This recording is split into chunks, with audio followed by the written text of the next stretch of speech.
neumotórax. En la parte inferior de la diapositiva aparece la bibliografía de la cual está basada la información que se presentará a continuación. ¿Cómo se define el neumotórax? Se define como la presencia de aire en la cavidad pleural, que separa la pleura visceral de la parietal. Se requiere aproximadamente 50 mililitros de aire en el espacio pleural para ser visible. El neumotórax se clasifica como espontáneo. Este se subdivide en neumotórax espontáneo primario y neumotórax espontáneo secundario. El neumotórax causado por traumatismo. Este puede ser por pérdida de la integridad del pulmón, pared torácica, el esófago, la tráquea o los bronquios. Además, existe otra subdivisión de esta que es el neumotórax causado por procedimientos diagnósticos o terapéuticos que tiene el nombre de neumotórax iatrogénico. Fisiopatología del neumotórax. La presencia de aire en el espacio pleural está determinada por la comunicación entre los alveolos y la pleura, o por la comunicación entre el espacio pleural y la atmósfera, o simplemente por la presencia de microorganismos formadores de gas. Un dato importante a tener en consideración es que la presión dentro del espacio pleural es negativa con respecto a la presión alveolar, tanto en inspiración como expiración, por lo tanto, el gas pasará de donde hay más presión a donde hay menos presión, el gas pasará desde el alveolo al espacio pleural, y de igual forma el gas pasará desde la atmósfera hasta el espacio pleural por ese gradiente transpulmonar. Con respecto al neumotórax primario, el alveolo sufre una disección medial a lo largo de la vaina broncovascular y da como resultado un neumomediastino, que puede ir acompañado de inflamación subcutánea. Una bula es un espacio aéreo que mide más de 1 centímetro, delimitado por una pared delgada menor a 1 milímetro de espesor. Una ampolla es una bolsa o vesícula formada entre la lámina elástica interna y externa de la pleura visceral, y mide menos de 1 centímetro. La inflamación de las vías respiratorias secundaria al tabaquismo puede estar asociada o contribuir al desarrollo de las ampollas.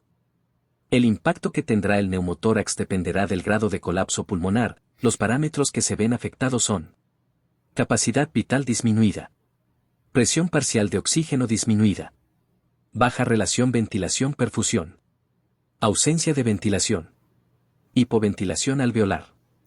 Además, se ve disminuida la capacidad pulmonar total, capacidad residual funcional y la capacidad de difusión. El aire en el espacio pleural provoca una ventilación pulmonar regional más uniforme por la eliminación de los gradientes gravitacionales de presión pleural. Hay cierre de las vías respiratorias con volúmenes pulmonares bajos, que es la principal causa del desequilibrio de ventilación y perfusión en el neumotórax. ¿Cómo se reabsorbe el gas del espacio pleural? La reabsorción del gas depende de 4 factores. Gradiente de presión del gas. Propiedades de difusión del gas en espacio pleural. Área de contacto del gas en espacio pleural y la pleura. Permeabilidad de la superficie pleural. Algunos datos relevantes son: el nitrógeno es el gas que se reabsorbe más lento. El dióxido de carbono, vapor de agua, se reabsorbe rápido. La presión del gas en el espacio pleural es de 760 milímetros de mercurio y en el espacio capilar de 706, lo que genera una fuerza impulsora de 54 milímetros de mercurio. 1 a 6% se reabsorbe en 24 horas solo con observación. Por difusión simple desde el espacio pleural a la sangre venosa. El neumotórax espontáneo primario. Este se define como el neumotórax que ocurre en ausencia de enfermedad pulmonar subyacente. Algunos datos epidemiológicos de relevancia. La incidencia es: los hombres entre 7.4 a 18 por 100.000 habitantes. Las mujeres de 1.2 a 6 por 100.000 habitantes. Relación hombre o mujer, 3 a 1 hasta 6 a 1. Incidencia máxima entre tercera a quinta década de la vida, por lo general son pacientes altos y delgados. El tabaquismo aumenta el riesgo de neumotórax espontáneo hasta 9 veces. Si fuma medio paquete por día tienen hasta 20 veces posibilidad de tener neumotórax espontáneo. Un paquete al año tiene hasta 100 veces de padecer neumotórax espontáneo. Fumar produce debilitamiento de la pleura visceral o dilatación de la vía respiratoria distal.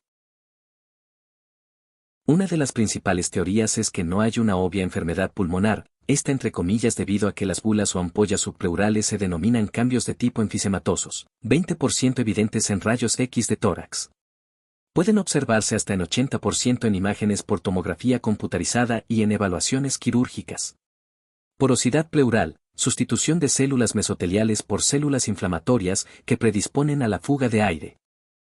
La tasa de recurrencia después de un primer episodio es de 33%, rango de 23 a 52% y ocurre después de 1 a 2 años del primer episodio. Después de un segundo episodio la recurrencia puede llegar hasta un 60%. Y después de un tercer episodio puede llegar hasta 83%. 75% de las recurrencias son del mismo lado del primer neumotórax. El riesgo de neumotórax contralateral solo es de 5 al 10%. Neumotórax espontáneo secundario. El paciente tiene una patología pulmonar subyacente. Las principales causas de neumotórax espontáneo secundarios están la enfermedad pulmonar obstructiva crónica, EPOC, moderadamente grave, con FEV1 menor a 1 litro, y con fístulas broncopleurales. 3.5% de los pacientes con fibrosis quística tendrán esta complicación durante su vida. Edad promedio a los 21 años. Esto denota mal pronóstico. Un estudio demuestra que después de un primer episodio la vida media fue 29.9 meses. Aumenta con la edad, y con la disminución de FEV1. Riesgo del 50% con FEV1 menor a 30. Con recurrencia del 37%. Neumotórax catamenial. Ocurre en mujeres con 72 horas antes o después de haber iniciado la menstruación. Este síndrome ocurre generalmente entre la tercera y cuarta década de la vida. La incidencia es entre 18 a 33% en mujeres de edad reproductiva con neumotórax recurrente. En el paciente con SIDA, un 2% del neumotórax puede ser causada por etiologías infecciosas como pneumocystis jirovecii, sarcoma de Kaposi, citomegalovirus, criptococosis y la tuberculosis pulmonar.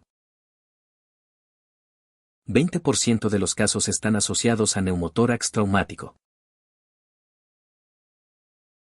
Si se altera la continuidad de la pared torácica se produce neumotórax abierto. El neumotórax cerrado, por trauma contundente por lesión o por explosión, o por caída de gran altura en agua. La rotura del esófago produce hidroneumotórax, disfagia, neumomediastino. Una concentración alta de amilasa en líquido pleural confirma rotura esofágica. El neumotórax iatrogénico puede ser causado por aspiración transtorácica con aguja. Colocación de catéter en vena subclavia. Toracocentesis. Biopsia transbronquial. Biopsia pleural. Ventilación a presión positiva. Realizar una broncoscopía tiene un riesgo de 0.10 a 0.16% de causar neumotórax. Realizar una toracocentesis tiene el riesgo de neumotórax de un 6%. Todo procedimiento tiene el riesgo de iatrogenia, por eso deben realizarse en manos de expertos para disminuir el riesgo o mantener el riesgo que reporta la literatura. Cuando sospechar neumotórax. Se puede sospechar al haber aumento repentino de la frecuencia respiratoria. Disincronía entre el paciente y ventilador. Aumento de la presión máxima y meseta del ventilador. Caracterización clínica del neumotórax. Puede cursar con dolor de pecho y disnea en el 95% de los pacientes. El dolor es agudo localizado en el lado del neumotórax, típicamente pleurítico. Menos frecuente. Tos, hemoptisis, ortopnea, síndrome de Horner. Un pequeño porcentaje, fatiga y debilidad. El neumotórax secundario espontáneo, dificultad respiratoria con taquicardia y taquipnea significativa.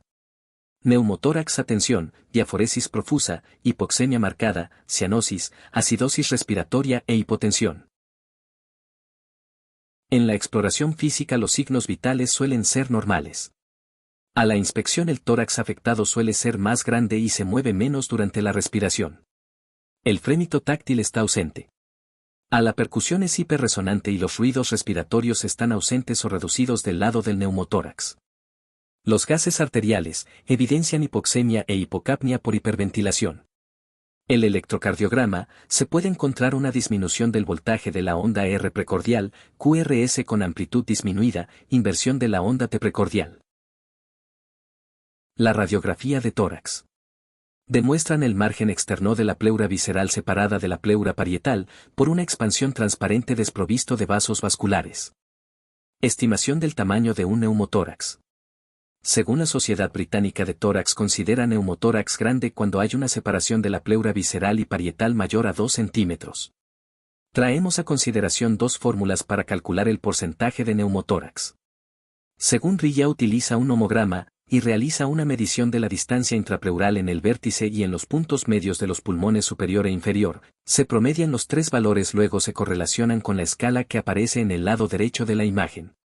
Otro modo de calcular el neumotórax es por criterios de Lay. Realiza una medición del diámetro del pulmón colapsado y del hemitórax afectado y los eleva al cubo. La fórmula sería, el porcentaje de neumotórax es igual a 100 por 1, menos el diámetro del pulmón colapsado elevado al cubo, menos el grado de hemitórax afectado elevado al cubo. En el ultrasonido pulmonar, los hallazgos del pulmón y pleura normal, deslizamiento pulmonar y líneas A. La pleura aparece como una línea blanca brillante hiperecoica. La presencia de deslizamiento pulmonar descarta el neumotórax con un valor predictivo de 100%. La ausencia de deslizamiento pulmonar no es específica del neumotórax y puede observarse con cualquier causa de sínfisis pleural, pleurodesis química, enfermedad infecciosa o inflamatoria. La superficie pleural se ve debajo de las costillas. Las pleuras visceral y parietal están superpuestas, dando una apariencia reluciente a medida que la pleura visceral se desliza hacia adelante y hacia atrás contra la pleura parietal con las respiraciones. La separación de la pleura visceral y parietal por el aire evita que las ondas de ultrasonido lleguen a la pleura visceral, lo que provoca la pérdida del patrón granular del pulmón normal en la parte inferior de la imagen en modo M. Esta imagen en modo M muestra patrones alternos de pulmón normal y neumotórax a medida que el pulmón normal y aireado se desliza sobre el área del pulmón colapsado. Punto pulmonar en modo M muestra patrones alternos de pulmón normal y neumotórax a medida que el pulmón normal y aireado se desliza sobre el área del pulmón colapsado. Las líneas A se ven como una serie de líneas blancas horizontales equidistantes y profundas hasta la pleura. Se observan en pulmones normales, pero también en neumotórax, embolia pulmonar, EPOC o asma debido a reverberaciones entre la pleura parietal y el transductor. Líneas B son un tipo de artefacto de reverberación, también conocido como artefactos de cola de cometa.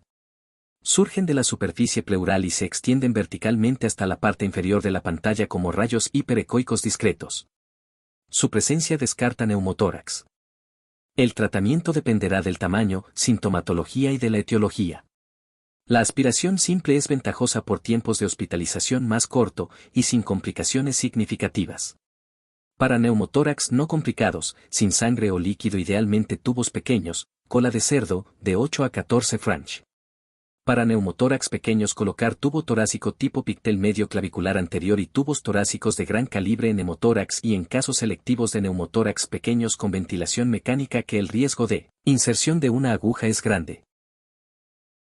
En la pleurodesis, el mecanismo básico implica irritación química o física de las superficies pleurales para promover inflamación y posteriormente adherencias. Los irritantes pleurales, talcos, antibióticos, minoxiclina, doxiciclina, quinacrina, platanitrato, bleomicina, sangre autóloga.